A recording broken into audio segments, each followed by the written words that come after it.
Amin'ny valora katroka izao manatra ny araba tompoko lasy sy tompoko vavy dia manasanao indray ihany koa anaraka hatramin'ny farany ary ity vaovao ny eto amin'ny fahitalavitry ny matv ity tahaka ny mazatra dia ny tontolon'ny politika no anomboantsika izany satria izay moa no mbola malaza amin'izao fotoana izao ny tafa tamin'ny mpanao gazety ary tamin'ny alalan'ny Antso Atarby Androany ny filoha teo aloha Marc Ravalomanana tamin'izany tafa tamin'ny mpanao gazety izany indrindra no namaliny ireo resaka maromaro mandeha tato ato momba ny mety fodiny aty an-tanindrazana amin'ny tato izany kosa Marc Antoine eo amin'ny sariny Tsiry Rakotoarson.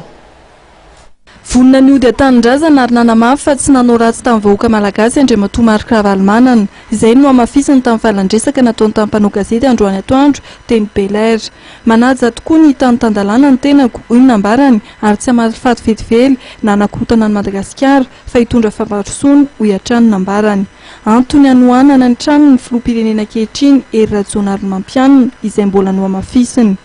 Vonina ihany koa ny tenany niatrika fitsarana raha toa ka ilaina izany ary mitsipaka ny valim-pitsarana izay mivoaka ny 20 Aogositra taona 2021 izay mbola entina ninjehana azy. Miantso amin'ny firaisan-kina sy ny fampitokisan'ny samy malagasy filoha teo aloha Marc Ravalomanana ary tokony hitandrina mafy amin'izany resaka firaisan-kina izany ny mpanao politika isosokazy noho izy mba tsy hiverenan'ny krizy indray eto Madagasikara. Fa nisy ihany koa ny toromarika vaovao amin'ny firesahana momba n'Andriamatoa Marc Ravalomanana sy ny fananany. Nisy ny taratasy avy amin'ny filoha teo aloha izay mametraka n'Andriamatoa Désiré Randrenarivelo ho mpiandraikitra mivantana ny momba azy sy ny fananany manokana. Zao zany. Io zany dia raha misy ataonareo lazaina ato hoe mikasika amin'ny fandanany na ifanaovany amin'ny fanjakana io na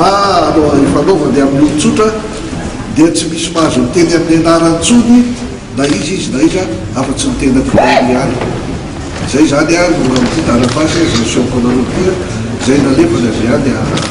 Afrika Atsimo. Raha ho dia eto an-tanindrazana izy raha ilainy zany zay voareka zay tika mazava ke zany hoe raha ilainy hoe tsisy resaka zany hoe révision zany teo na ahoa fa dia nylazay mihitsy hoe vonina iaka sy tsy nanao ratsy tavoaka malagasy ary tsy matahotra ihany koa raha ilainy zany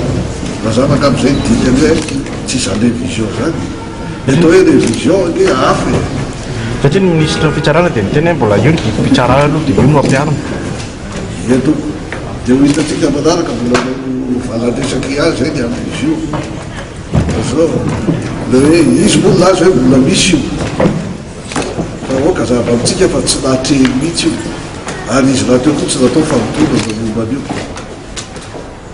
dia misy ny atao hoe justice équitable. Raha mijery anareo atao hoe justice équitable ao amin'ny déclaration universelle de droit de l'homme dia voalaza tsara mihitsy eny e le olona zay ampangaina na ONG eo anaty fitsarana dia enona ihany koa vavolombelona anjaina ny zo mahakasin'le olona ihany koa zay atao hoe justice équitable dia anjanonareo mieritreritra le hoe raha ilaina le izy. Ny araba ihany koa mitarika eo anivon'ny antoko tiako Madagasikara ny tenany ary ny rary fahombiazana ho azy ireo.